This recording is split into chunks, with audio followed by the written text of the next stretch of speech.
وبعدين بقى في العبث بتاع اليوتيوب ده، ناس كتير سألتني عن قناة يوتيوب لسه معمولة امبارح تقريبا ومنزلة يدوب فيديو واحد، وفي خلال 24 ساعة حققت شروط الربح أكتر من 2500 مشترك. الفيديو عدى ال 15 أو 16 ألف مشاهدة، في حين إن قنوات تانية شغالة بقالها شهور وبتعمل أحسن حاجة عندها ويدوب كل أسبوع كده بياخدلهم مشترك ولا اتنين.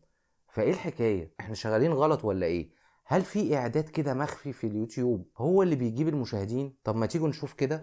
انا بالفعل القناه دي لما اتبعتت لي انا دخلت عليها وبصيت عليها، هي فعلا قناه معموله تقريبا من 48 ساعه، هو يا دوب فيديو يتيم واحد موجود على القناه كلها. القناه فعلا معديه ال 2000 ونص مشترك، الفيديو جاب مشاهدات رهيبه. لما بصيت كده على البانر بتاع القناه ما لقيتش عامل بانر اصلا، اللوجو بتاع القناه مفيش لوجو معمول. طب بصيت كده للعنوان بتاع الفيديو، مفيش عنوان، هو قايل بس اول فيديو في القناة، مش كاتب عنوان.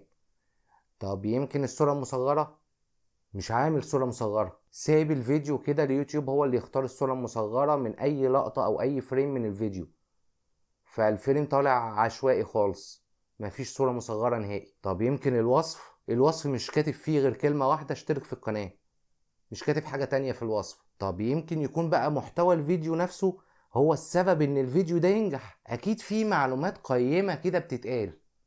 دخلت اتفرجت على الفيديو مفهوش اي محتوى خالص، هو يا دوب شخص بيحاول ان هو يعمل قناة يوتيوب، فقال يفتح الكاميرا كده ويتصور قدامها ويقول اي كلمتين ويفضل يعيد ويزيد في الكلام ويشوف نفسه هيبقى عامل ازاي في الكاميرا.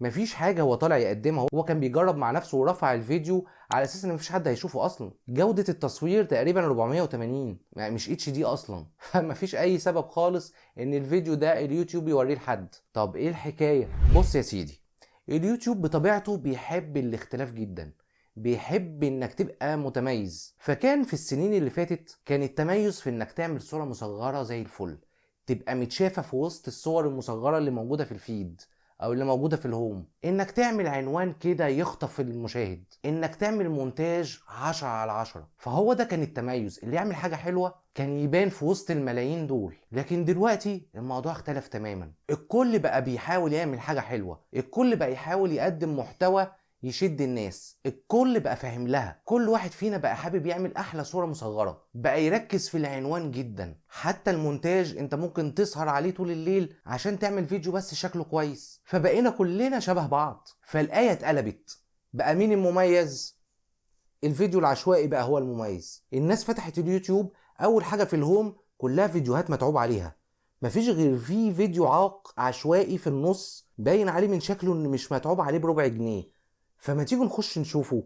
هو ده اللي حصل معاه، بقى هو المميز في وسط الفيديوهات دي كلها اللي متعوب عليها. فالخوارزميات اديته دفعة قوية جدا من اول فيديو، من اول 6-7 ساعات خد دفعة قوية جدا في مرات الظهور. بس انا مش عايزك تحبط، مش عايزك تفتكر ان اللي يعمل اي حاجة عشوائية هو اللي ينجح وانت الحاجة اللي انت بتتعب عليها محدش بيشوفها. مش عايز الفكرة دي تسيطر عليك، في قنوات كتير جدا حصل معاها نفس الموضوع، وكان نتيجتها ايه؟ بعد تاني او تالت فيديو الريتش وقع تماما في القناة، لانه هو اساسا بدأ القناة وهو ما عندوش محتوى، هو كان طالع بس كده يتكلم مع نفسه، ما كانش فيه محتوى. ففي خلال اسبوع 10 ايام الموضوع مات. لكن المحتوى اللي انت بتتعب عليه هو ده المحتوى اللي ليه قيمة. المشترك اللي بيجيلك حتى لو كان مشتركين قليلين، فالمشترك اللي بيجيلك ده ليه قيمة، عكس المشتركين اللي ماشيين مع الترند.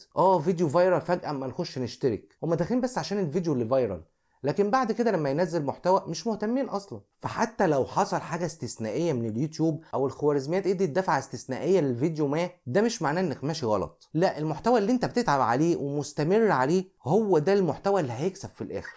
انا مهتم جدا اسمع رأيكم في الكومنتات، وما تنسوش اللايك والاشتراك. سلام.